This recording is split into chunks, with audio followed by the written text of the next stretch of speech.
कार्यक्रम के पुण्यार्चक हैं श्री निर्मल कुमार जैन मोथिया, श्री जगदीश प्रसाद जी जैन, श्री विमलेश, श्रीमती उषा जैन मार्सेंस, श्री दिलीप कुमार जैन, श्री राजीव कुमार जैन बीडी, श्री भोलानाथ जी जैन सिंघई, श्री नीरज जी जैन।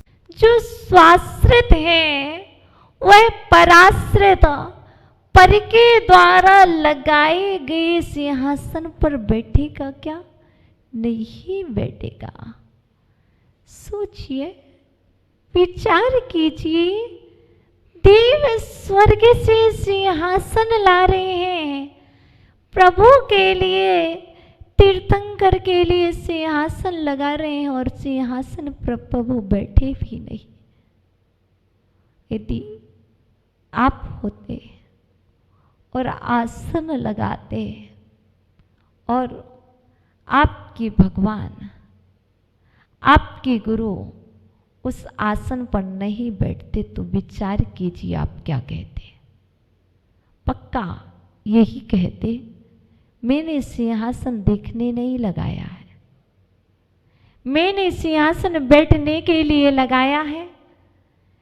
मैं आपको नहीं पता, मैं दिन और रात सेवा कर रहा हूं पर आप उस सेवा को ठुकरा रहे हैं। विचार कीजिए, सौधर्मेंद्र और कुबेर स्वर्ग को छोड़ करके तीर्थंकर भगवान के पीछे पीछे लगे हुए हैं, पूरा समोसरण लेकर के चल रहे हैं।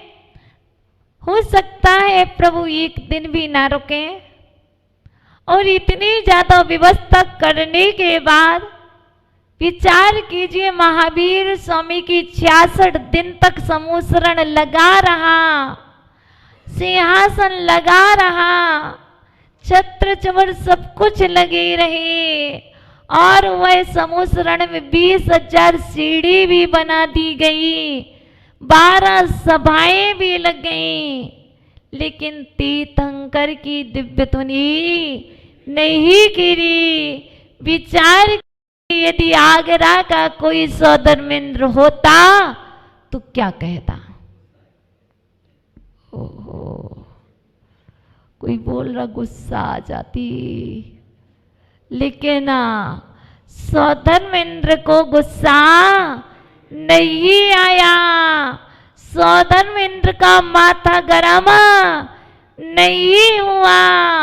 देखो, यदि माथा गरम हो रहा है, गुस्सा आ रहा है, क्रोध कसाई आ रही है, तो समझ के चलिए अभी सौधर्मेंद्र बनने वाले नहीं हो। अभी तुम्हारे अंदर सौधर्मेंद्र की पात्रता नहीं आई है। यदि माथा शीतल का शीतल है सौधर्मेंद्र की तरह, तो समझ जाइए मैं भगवान बनूंगा, मैं प्रभु की सेवा के लायक हूं। देखिए, आसन पर सब नहीं बैठ सकते, सभी के अंदर पात्रता नहीं है। उस आसन पर तो वही बैठेगा जिसने अपने इंद्रियों पर शासन कर लिया है। जिसने इंद्रियों पर शासन नहीं किया वह आसन पर नहीं बैठ सकता। कौन सी इंद्रियों पर शासन? कैसा शासन? जीतना ही तो शासन करना है। इस पर्सन इंद्रिय को जीत लो, रसना इंद्रिय पर शासन करो, घ्राण इंद्रिय पर शासन करो, चक्षु इंद्रिय पर शासन करो, और उसके बाद अपने कर्ण इंद्रिय पर शासन करो। उसके बाद आसन पर बैठो। यदि आसन पर बैठो और शासन की बात करो, आसन पर बैठो और सत्ता की बात करो। आसन पर बैठने के बाद सत्ता की बात नहीं होती है, आसन पर बैठने के बाद तो सत्य की बात होती है। देखिए, जो सत्य को प्राप्त हो गए हैं, जिन्होंने सत्य की पराकाष्ठा को जान लिया है, वह सत्ता के पीछे नहीं दौड़ता है। और जो सत्ता के पीछे दौड़ रहा है तो समझ के चलिए अभी उसके जीवन में सत्य नहीं है। सत्य को प्राप्त करने के लिए सत्ता को छोड़ना होगा। जब तक सत्ता नहीं छोड़ेगी, नहीं छूटेगी, तब तक सत्य प्रकट नहीं होगा।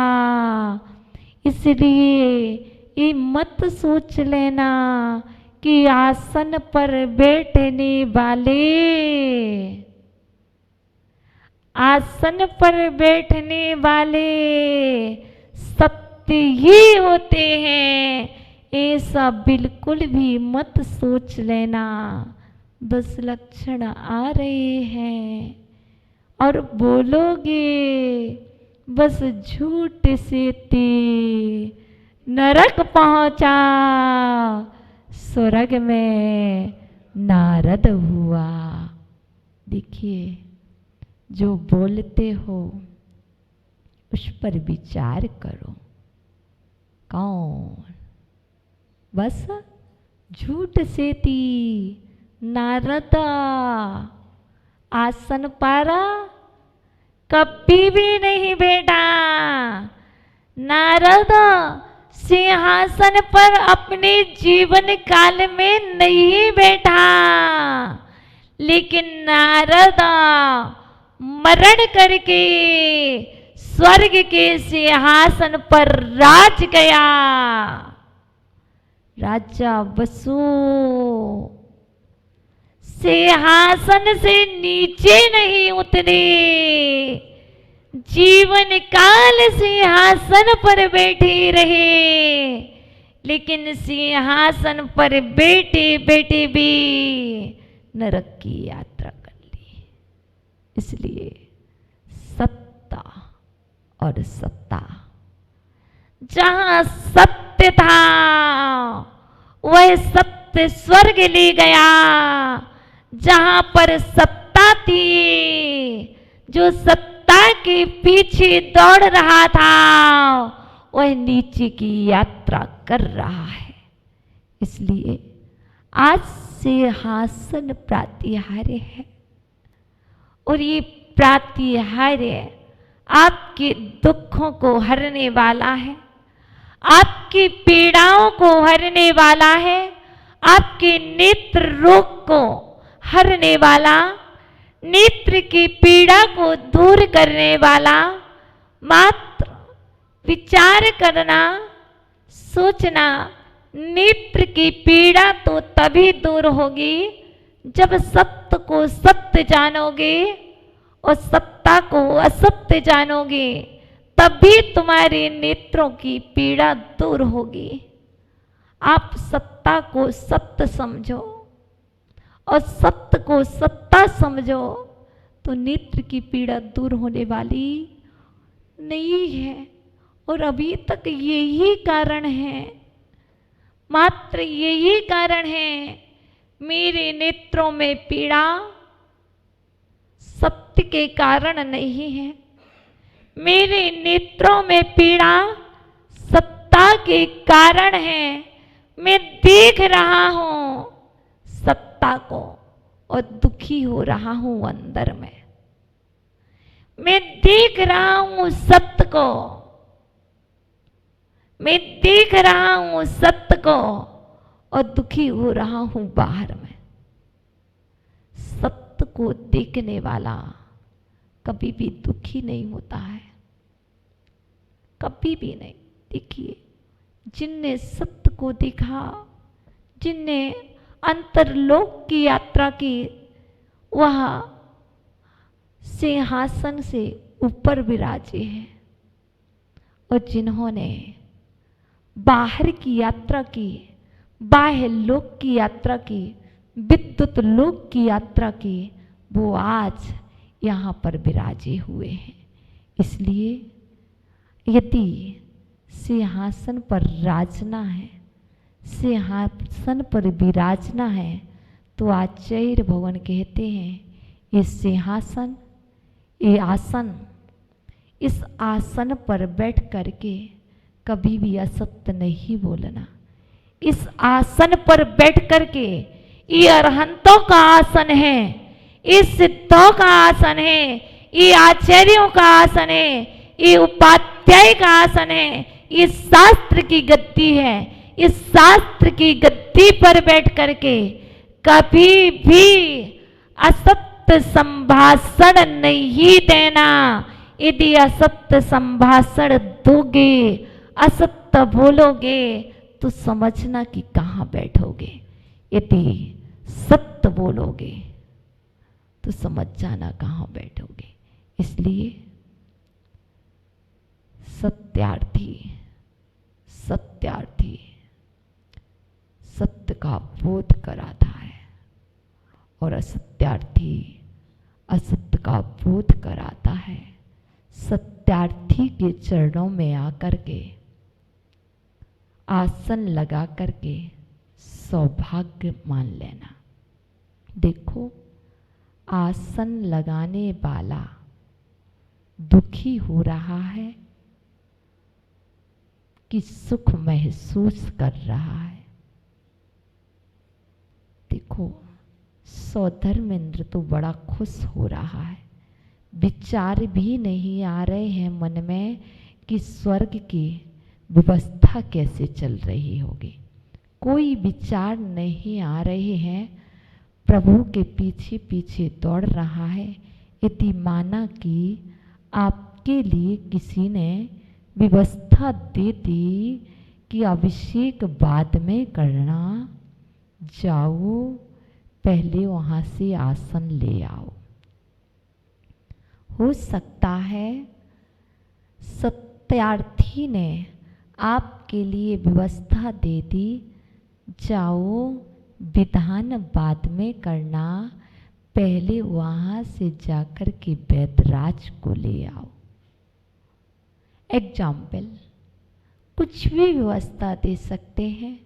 हो सकती है उस व्यवस्था तो तुम्हें करना ही है, तुम जा भी रहे हो, तुम यहाँ से जा भी रहे हो और तुम्हारे मन में चल रहा है मैं विधान नहीं कर पाया,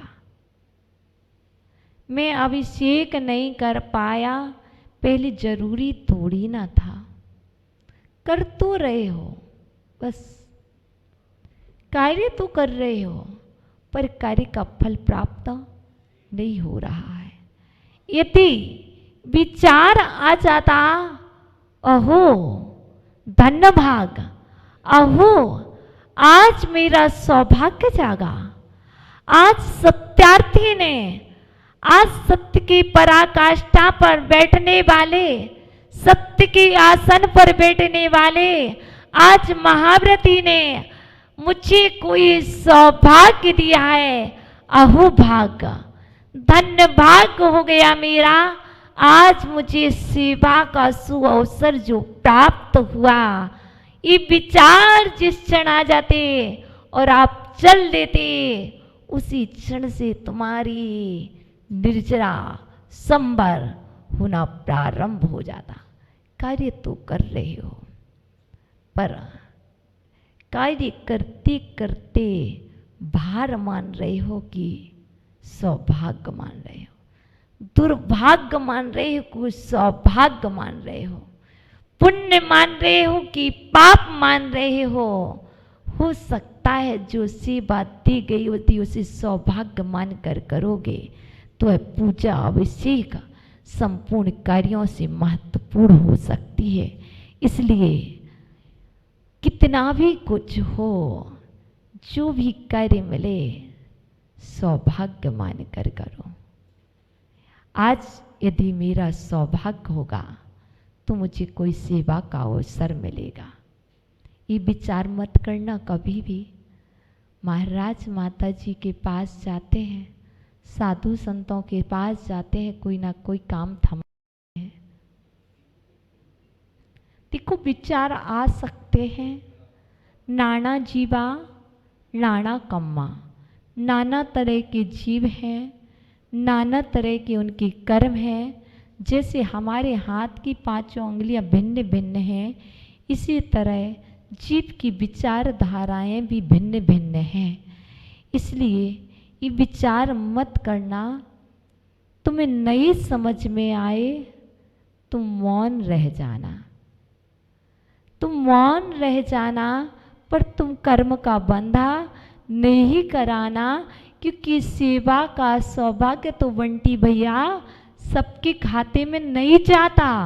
सेवा का सौभाग्य तो जो बड़े पुण्यशाली होते हैं, भाग्यशाली होते हैं, जो कहते अहो भाग, अहो भागा, मुझे आज सेवा का अवसर जो मिल गया।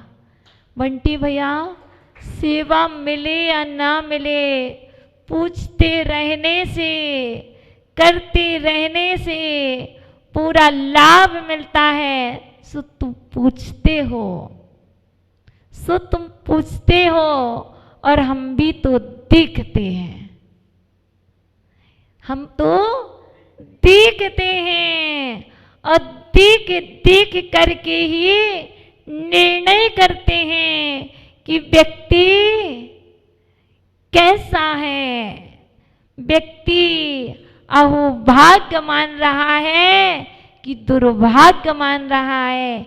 इसी तरह देखो, सेवा करो, पर सेवा करने के बाद यदि तुमने 10 से कह दिया तो तुमने अपनी सेवा का आधा कम कर लिया, सेवा समाप्त।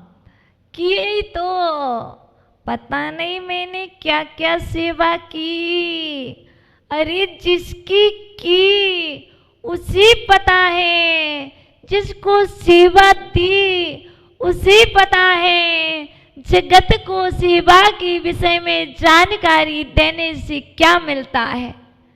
कुछ भी नहीं मिलता है। आपके अंदर की सेवा का भाव है तो जगत को बताने की क्या आवश्यकता है? भोजन करना है तो भोजन दिखा के नहीं करते हैं, भोजन करना है तो भोजन दिखा करके नहीं करते हैं। बताओ सही, क्या आप अपने भोजन की थाली पहले सबको दिखाते हो क्या? नहीं दिखाते। कहते हो भोजन को नजर लग जाएगी। बाबा मंत्री महोदय है ना, नरेश जी, भोजन की थाली दिखाओगे तो भोजन को नजर लग जाएगी। इस कार्यक्रम के पुण्यार्चक थे श्री निर्मल कुमार जैन मोथिया, श्री जगदीश प्रसाद जी जैन, श्री विमलेश, श्रीमती उषा जैन मार्सेंस, श्री दिलीप कुमार जैन, श्री राजीव कुमार जैन बीडी, श्री भोलानाथ जी जैन सिंघई, श्री नीरज जी जैन।